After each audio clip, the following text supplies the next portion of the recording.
নমস্কাৰ, মই কস্তুৰী মহন্ত আৰু আপোনালোক সকলোকে মোৰ চেনেল বি ইয়ৰ বেষ্ট সেল্ফলৈ স্বাগতম জনাইছোঁ। মই যিহেতু এগৰাকী পোনোপনো চাৰ্টিফাইড হিলাৰ, গতিকে মই চেষ্টা কৰিছোঁ যাতে আমাৰ বিভিন্ন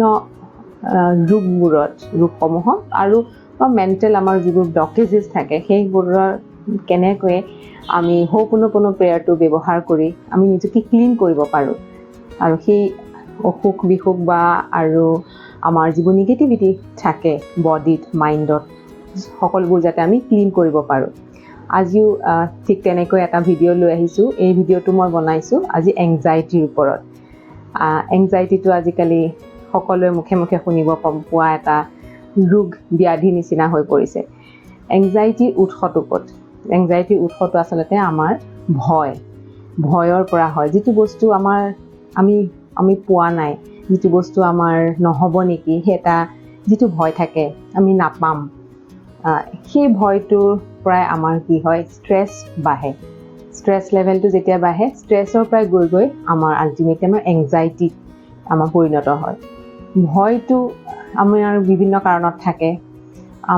আমি কিবা এটা বস্তু পাব বিচাৰোঁ, নহ'ব নেকি, সেই যিটো আমাৰ ফিলিং আহে, যিটো আমাৰ সন্দেহ আহি যায় আৰু নহ'লে কি হ'ব, তাৰ কাৰণে যিখিনি আমাৰ ভয় হয়, সেই ভয়টোত যদি আমি দীঘলীয়া সময়ৰ কাৰণে থাকোঁ, তেতিয়া আমাৰ ষ্ট্ৰেছটো বাঢ়ে আৰু ষ্ট্ৰেছৰ পৰাই গৈ গৈ আমাৰ এংজাইটি লেভেলটো বাঢ়ি যায়।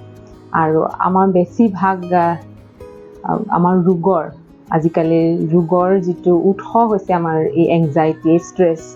ইয়াৰ কাৰণে আমাৰ ডায়েবেটিছ আৰু প্ৰেছাৰ, হাই ব্লাড প্ৰেছাৰ আৰু বিভিন্ন ধৰণৰ থাইৰইড, বিভিন্ন ধৰণৰ আমাৰ ৰোগসমূহে আমাক শৰীৰত দেখা দিয়ে।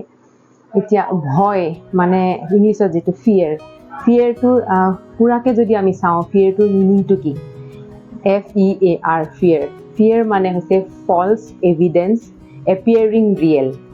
মানে ফলছ আমাৰ যিটো হোৱা নাই, যিটো আমি ভাবোঁ সেইটো ৰিয়েল বুলি হৈ গৈছে, আমি পাই গৈছোঁ, সেইটোৱে হৈছে আমাৰ ফিয়েৰ, সেইটোৱে হৈছে আমাৰ ভয়।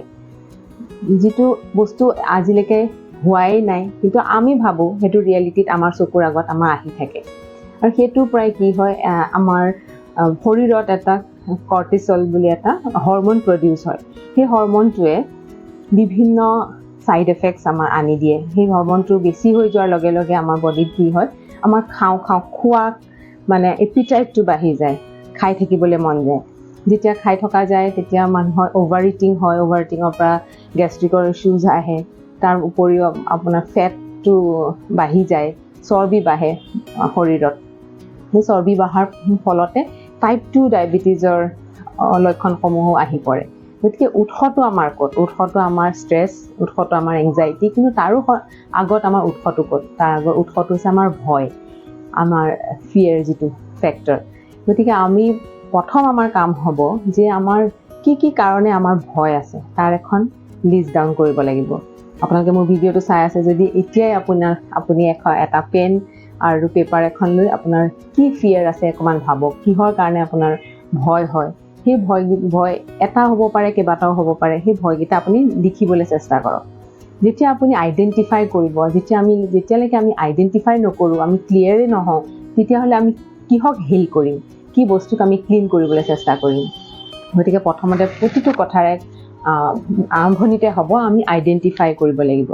যেতিয়া আমি আমাৰ ফিয়াৰখিনি লিখি ল'ম, তাৰপিছতে মই যেনিবা এটা উদাহৰণ দিলোঁ যে মোৰ এক্সাম ক্লিয়াৰ নোহোৱাৰ এটা ফিয়াৰ আছে, যে মই এক্সাম ক্লিয়াৰ কৰিম নে নকৰিম নেকি, কি হ'ব নকৰিলে, সেই ফিয়াৰটো আছে। তাৰ অপজিটটো কি হ'ব? তাৰ অপজিটটো আমাৰ হ'ব যে মই সুন্দৰকৈ এক্সাম ক্লিয়াৰ কৰিলোঁ। গতিকে আমি ইয়াৰ অপজিটটো লিখিম। সেই অপজিটটো লিখি আপোনাৰ যিয়ে ফিয়াৰ আছে তাক লিষ্ট ডাউন কৰক, তাৰ এগেইনষ্টে অপজিটটো লিখক। আৰু সেই এটাৰ কাৰণে আমি এবাৰ হিলিং কৰিম।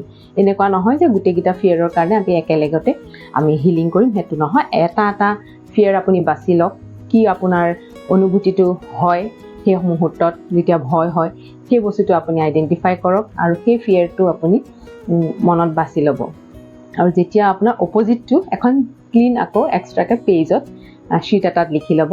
সেই শ্বীটটো আপুনি হাতত লৈ যে মই এক্সামটো ক্লিয়াৰ কৰিলোঁ, মই যিটো উদাহৰণ দিলোঁ তাৰ উদাহৰণৰ হিচাপে মই ক'লোঁ যে মোৰ এক্সামটো মই ক্লিয়াৰ কৰিলোঁ। সেই শ্বীটটো মই হাতত লৈ সেই অনুভূতিটো নহ'লে মোৰ কি হ'ব, কি মোৰ ভয় আছে, সেই ভয়টো মনত ৰাখিম। যেতিয়া আমি মানে সেইটো অনুভৱ কৰিব নোৱাৰোঁ তেতিয়ালৈকে আমি ক্লিয়াৰ কৰিব নোৱাৰোঁ। গতিকে প্ৰথম অনুভৱ কৰাটো খুব জৰুৰী। অনুভৱ কৰি আমাৰ হোপোনোপোনোৰ যি 4টা বাক্য আপোনালোকেতো নিশ্চয় গম পাইছে এতিয়ালৈকে, সেই 4টা বাক্য আমি আওৰাম। প্ৰথমতে আপুনি 11 বাৰ কাৰণে কৰিব পাৰে আৰু লাহে লাহে আপুনি বঢ়াব পাৰে, বঢ়াই 108 বাৰলৈ কৰিব পাৰে। আপুনি সেই 4টা বাক্য মাত্ৰ কওক, সেই ফিয়াৰটো ভাবি যে I am sorry, please forgive me, thank you, I love you. I am sorry, please forgive me, thank you, I love you. এনেধৰণে আপুনি 11 বাৰ আপোনাৰ সেই ফিয়াৰটো অনুভৱ কৰি আৰু সেইটোক আমি ক্লিন কৰিছোঁ বুলি ভাবিব, সেইটো আপুনি ক্লিন কৰিবলৈ চেষ্টা কৰিব। আৰু যেতিয়া আপুনি সেইটো ক্লিন কৰিব দেখিব আপোনাৰ সেই ষ্ট্ৰেছটো নাইকিয়া হৈ আহিছে, সেই এংজাইটিটো, সেইটোৰ ওপৰত এংজাইটিটো কমি আহিছে। আৰু ইয়াৰ লগে লগে আপোনাৰ পজিটিভ এফেক্টছবোৰ আপোনাৰ বডিত নিজেই দেখিবলৈ পাব। আপুনি মাত্ৰ বিশ্বাসেৰে কৰি চাওক, কৰিলে সুফল পাবই। ইয়াতে এই হোপোনোপোনো প্ৰেয়াৰ দি বহুতো উদাহৰণ আছে যে বহুত মানুহে ৱৰ্ল্ড ৱাইড এইটো সেইকাৰণে পপুলাৰ হৈছে যে বহুত মানুহে বহুত ডাঙৰ অসুখ বিসুখ বা বিভিন্ন কাৰণৰ যিখিনি এংজাইটি হওক, ফিয়াৰ হওক, যিকোনো ইম'শ্যন নিজেই নিজক ক্লিয়াৰ কৰিব পাৰিছে। এইটো আৰু খুব সুবিধাজনক কথা কি যে আপুনি নিজেই নিজৰ আপোনাৰ এংজাইটি হওক বা যি অসুখ বিসুখ হওক, আপুনি নিজেই নিজৰ গুৰু, আপুনি নিজেই নিজক ক্লিয়াৰ কৰিব পাৰিব। এইটোৰ কাৰণে আপুনি আনৰ ওচৰত যাব নালাগে।